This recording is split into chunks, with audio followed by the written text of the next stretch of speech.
Hi friends, welcome back to Arya's learning. അപ്പോൾ ഇന്ന് നമ്മൾ എടുക്കാൻ പോകുന്നത് 6ാം ക്ലാസ്സിലെ അടിസ്ഥാന ശാസ്ത്രത്തിലെ 6ാമത്തെ ചാപ്റ്ററാണ് ഒന്നിച്ച് നിലനിൽക്കാം. ഓക്കെ, അപ്പോൾ ഒന്നാമത്തെ ചോദ്യം, ഒരു ജീവി ജീവിക്കുന്ന പ്രകൃതിദത്തമായ ചുറ്റുപാട് അറിയപ്പെടുന്നത് എന്താണ്? ആവാസം. ഒരു ജീവി ജീവിക്കുന്ന പ്രകൃതിദത്തമായ ചുറ്റുപാട് അറിയപ്പെടുന്നതാണ് ആവാസം. അടുത്ത ചോദ്യം, ഭക്ഷ്യശൃംഖലകളിലെ അവസാന കണ്ണി ആരാണ്? മാംസഭോജികൾ. ഭക്ഷ്യശൃംഖലകളിലെ ആദ്യ കണ്ണി ആരാണ്? അത് ഹരിതസസ്യം. അപ്പോൾ ഭക്ഷ്യശൃംഖലയിലെ അവസാന കണ്ണി ആരെന്ന് ചോദിച്ചാൽ അത് മാംസഭോജികളും ആദ്യ കണ്ണി ആരെന്ന് ചോദിച്ചാൽ അത് ഹരിതസസ്യവുമാണ്. ഓക്കെ, ഇനി എന്താണ് ആവാസ വ്യവസ്ഥ? ജീവിയ ഘടകങ്ങളും അജീവീയ ഘടകങ്ങളും ഉൾപ്പെടുന്നതും അവയുടെ പരസ്പര ബന്ധത്തിലൂടെ നിലനിൽക്കുന്നതുമായ സംവിധാനമാണ് ആവാസ വ്യവസ്ഥ. അപ്പോൾ എന്താണ് ആവാസ വ്യവസ്ഥ? ജീവിയ ഘടകങ്ങളും അജീവീയ ഘടകങ്ങളും ഉൾപ്പെടുന്നതും അവയുടെ പരസ്പര ബന്ധത്തിലൂടെ നിലനിൽക്കുന്നതുമായ സംവിധാനമാണ് ആവാസ വ്യവസ്ഥ. ഇനി ഹരിതസസ്യങ്ങൾ സ്വയം ആഹാരം നിർമ്മിക്കുന്നതിനാൽ അവ അറിയപ്പെടുന്നത് ഉൽപാദകരെന്നാണ്.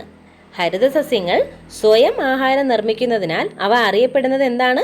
ഉൽപാദകർ. എല്ലാ ജീവികളും പ്രത്യക്ഷമായോ പരോക്ഷമായോ ഹരിതസസ്യങ്ങളെ ആശ്രയിക്കുന്നു. ഈ പ്രസ്താവന ശരിയാണോ തെറ്റാണോ?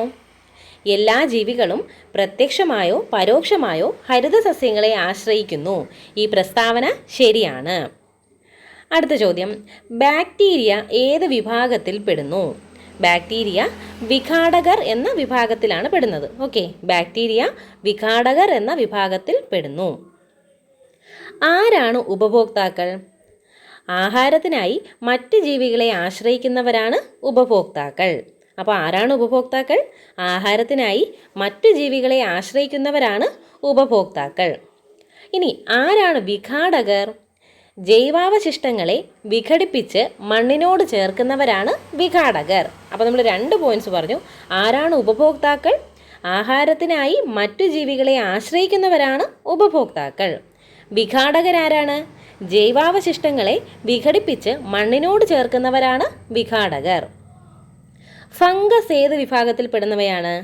ഫംഗസ് വിഘാടകർ എന്ന വിഭാഗത്തിൽ പെടുന്നവരാണ്. ഫംഗസ് വിഘാടകരെന്ന വിഭാഗത്തിൽ പെടുന്നവരാണ്. ഓക്കെ, ഒരു ആവാസ വ്യവസ്ഥയിലെ ഏതെങ്കിലും ഒരു ഘടകത്തിനുണ്ടാകുന്ന മാറ്റം ആ ആവാസ വ്യവസ്ഥയുടെ നാശത്തിന് വഴിതെളിക്കുന്നു. ഒരു ആവാസ വ്യവസ്ഥയിലെ ഏതെങ്കിലും ഒരു ഘടകത്തിനുണ്ടാകുന്ന മാറ്റം ആ ആവാസ വ്യവസ്ഥയുടെ നാശത്തിന് വഴിതെളിക്കുന്നു. അപ്പോൾ ഒരു ജീവി ജീവിക്കുന്ന പ്രകൃതിദത്തമായ ചുറ്റുപാടിനെ ആവാസം എന്ന് പറയുന്നു. ജീവിയ ഘടകങ്ങളും അജീവീയ ഘടകങ്ങളും ഉൾപ്പെടുന്നതും അവയുടെ പരസ്പര ബന്ധത്തിലൂടെ നിലനിൽക്കുന്നതുമായ സംവിധാനത്തെ ആവാസ വ്യവസ്ഥയെന്നും പറയുന്നു. ഓക്കെ, അപ്പോൾ നമ്മൾ ഈ ചാപ്റ്ററിൽ പറഞ്ഞ പ്രധാന പോയിന്റ്സ്: ഭക്ഷ്യശൃംഖലയിലെ അവസാന കണ്ണി മാംസഭോജികളാണ്. ഭക്ഷ്യശൃംഖലയിലെ ആദ്യ കണ്ണി ഹരിതസസ്യമാണ്. പിന്നെ പറഞ്ഞു, ഹരിതസസ്യങ്ങൾ സ്വയം ആഹാരം നിർമ്മിക്കുന്നതിനാൽ അവ അറിയപ്പെടുന്നത് എന്താണ്? ഉൽപാദകരെന്ന് പറയുന്നു. പിന്നെ ബാക്ടീരിയ വിഘാടകർ എന്ന വിഭാഗത്തിലാണ് പെടുന്നതെന്ന് പറഞ്ഞു. ഇനി ഉപഭോക്താക്കൾ എന്താണെന്ന് പറഞ്ഞു. ആഹാരത്തിനായി മറ്റു ജീവികളെ ആശ്രയിക്കുന്നവരാണ് ഉപഭോക്താക്കൾ. പിന്നെ ജൈവാവശിഷ്ടങ്ങളെ വിഘടിപ്പിച്ച് മണ്ണിനോട് ചേർക്കുന്നവരാണ് വിഘാടകർ. ഫംഗസും ഏതാണ്? വിഘാടകർക്ക് ഉദാഹരണമാണ്. ഓക്കെ, പിന്നെ പറഞ്ഞ പ്രധാനപ്പെട്ട ഒരു പോയിന്റ് ആയിരുന്നു, ഒരു ആവാസ വ്യവസ്ഥയിലെ ഏതെങ്കിലും ഒരു ഘടകത്തിനുണ്ടാകുന്ന മാറ്റം ആ ആവാസ വ്യവസ്ഥയുടെ നാശത്തിന് വഴിതെളിക്കുന്നു. അപ്പോൾ ആവാസ വ്യവസ്ഥ എന്തായിരുന്നു? അപ്പോൾ ഒരു ജീവി ജീവിക്കുന്ന പ്രകൃതിദത്തമായ ചുറ്റുപാടിനെ ആവാസം എന്ന് പറയുന്നു. ജീവിയ ഘടകങ്ങളും അജീവീയ ഘടകങ്ങളും ഉൾപ്പെടുന്നതും അവയുടെ പരസ്പര ബന്ധത്തിലൂടെ നിലനിൽക്കുന്നതുമായ സംവിധാനമാണ് ആവാസ വ്യവസ്ഥ. ഓക്കെ, അപ്പോൾ ഈ ചാപ്റ്ററിൽ പ്രധാനപ്പെട്ട പോയിന്റ്സ് ആണ് ആഡ് ചെയ്തിരിക്കുന്നത്. അപ്പോൾ ടെക്സ്റ്റ് ആഡ് ചെയ്തിട്ടുണ്ട്. എല്ലാവരും നന്നായിട്ട് പഠിക്കാം. Okay, thank you.